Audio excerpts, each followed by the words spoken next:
Welcome back to episode 3, part 2 of the disassembly of the engine. We're continuing the same day, but we're splitting due to the length of the video because last time when I uploaded 18 or 16 minutes, I think, it was not that interesting. Even for me, watching the whole process was a lot. So I'm splitting it and we're gonna get it out of the stand because we have some bolts we cannot reach due to the poor design of the stand. I think Martina's designed it, so it's all him for the blame. But we're not we're just gonna take it out and try to disassemble the engine. We're trying a lot. It's very time consuming, and when you don't know how to do it, it sucks. It's hard and it sucks. So we're continuing, and yeah, we'll give you updates. Now we're just gonna go to work.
So we looked at the diagram, the bolt diagram. We had to remove the oil pickup. And what is there? Oh, there's wow. Hello. One piston part. Second somewhere. Oh. And I think these are the bolts that we need to remove. This is shiny. This looks nice. This looks aftermarket. It doesn't look like from Yamaha. It looks like, you know, the parts from like China and stuff like that, where they look like anodized, something green, red, or some crazy color. So it looks the same. So I'm gonna take out the strainer. Oh yeah. This is interesting.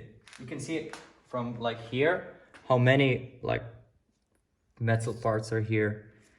It's interesting. What is up in there? I've never been here, so something new for me. Right, it's I guess 12 or 10. What do you think? It's a 12. Where's the 12 socket? Do you remember? Nope. Me too. We have technical problems, but you know, it's working quite nice.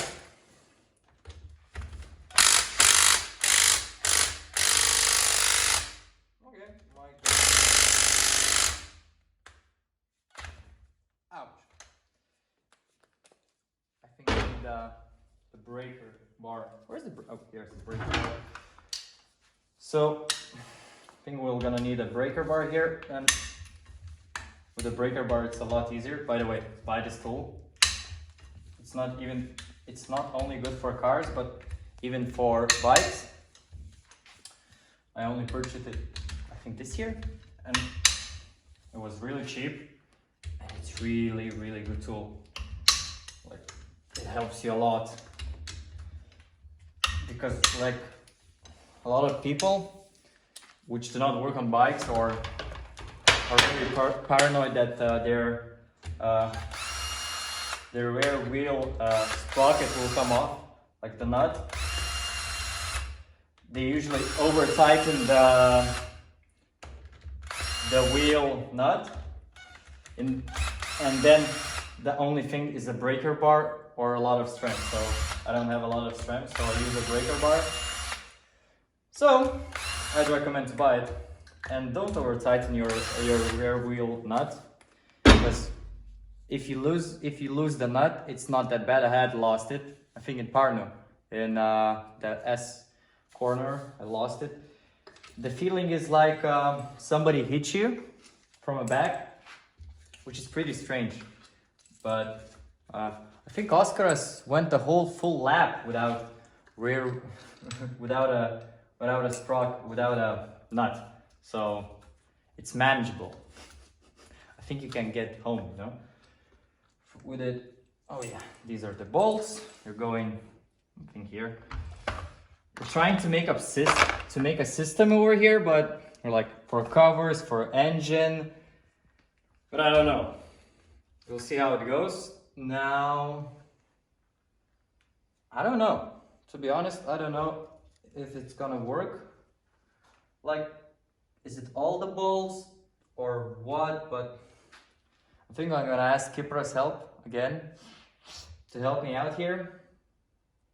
But it looks like it's not that far. We made a huge mess here. Like, a lot of old oil is like leaking over here. It's not nice. It's like mushy, because it's mixed with coolant and everything and la la la la la la.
So we welcome you back. So this is the damage on the, I don't remember how it's called. I don't remember a lot of things, but that's nice. I think this is gonna be like almost all of it. Like, there's not a lot of things left. My pistons. Sure, decent. We broke the rings because we went the wrong way. Yeah. It's good that I don't make instructional videos how to, because that'd be bad. Like, I'm gonna do this, or so we got our block almost fully open. These are the pistons. Offerings to the gods. You look nice, like really nice. I don't know what I'm gonna do with this, with these pistons,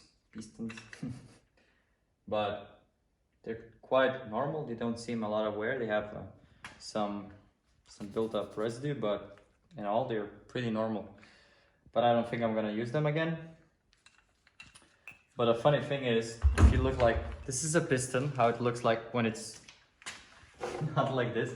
So imagine like it went from this to this. And that's how much.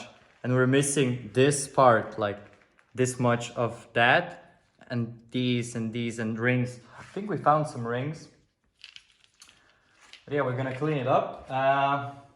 I was looking and I want to make a table out of this. It looks really good.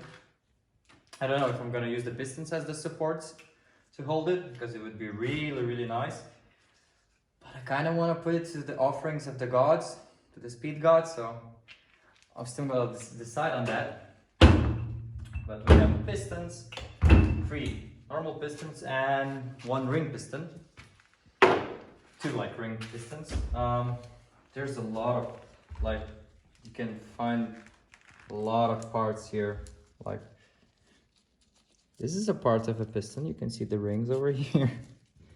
I don't know from which part is this, but it exploded. Like, it literally exploded. You can see it from here, like it torn up over there. It's a cylinder. It should be like smooth, baby smooth, and shouldn't have this kind of a big hole in there. Yeah. We have our crankshaft. If nobody has ever seen a crankshaft, this is how crankshaft looks. Wait, I think we're gonna just cut to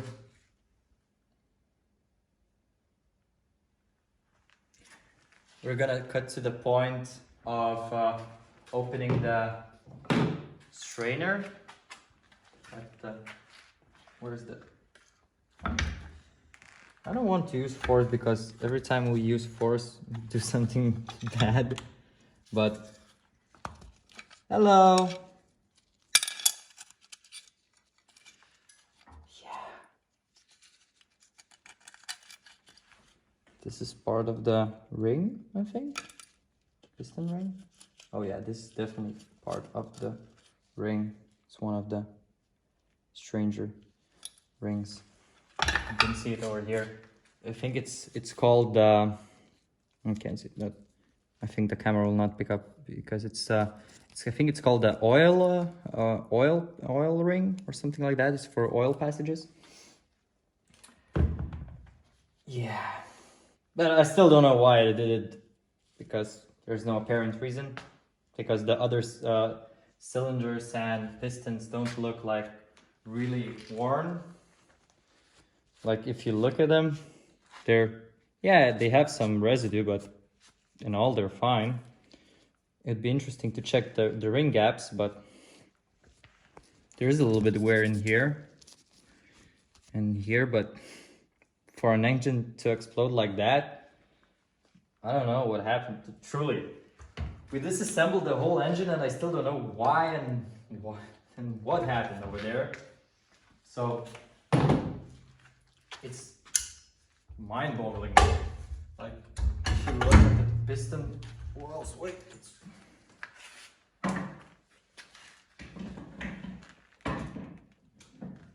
Oh wait, I'll just put this thing.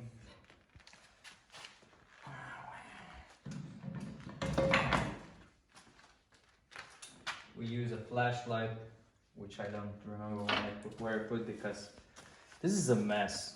Like, there's a lot of oil. I'm glad that we're wearing gloves, because if we weren't, like, the pistons, yeah, they're worn, but they're not like, you can feel like some unsmoothness, but like in this piston it's perfectly smooth. I don't know. I wouldn't say that. I don't know what caused it. Like, maybe the oil blocked up, like passageways, but it could be anything now because we can't see what was blocked due to the fact now there's oil with metal shards everywhere, so it's hard to say. But yeah, this is the end of the part 2 of the engine disassembly. I don't know what's gonna be the next episode. It depends if I buy the bike with the spare engine and put that engine in my bike, or it's gonna be cleaning. I don't know. Do you want me to put like cleaning shit, like the whole frame and the whole electrical system has to be clean? Like, I'm gonna take off these gloves because they're sticky, yucky. Because we need to like clean everything in here, go through wires again, because we have a lot of problems. I have a full list over there. We have to send the shock absorbers, the front shock absorbers, and everything to the service. It's more or less, I don't know, I don't do that job, but there's a lot of work doing on this bike. But I'm gonna think what I'm gonna do the next episode. So see ya, ciao.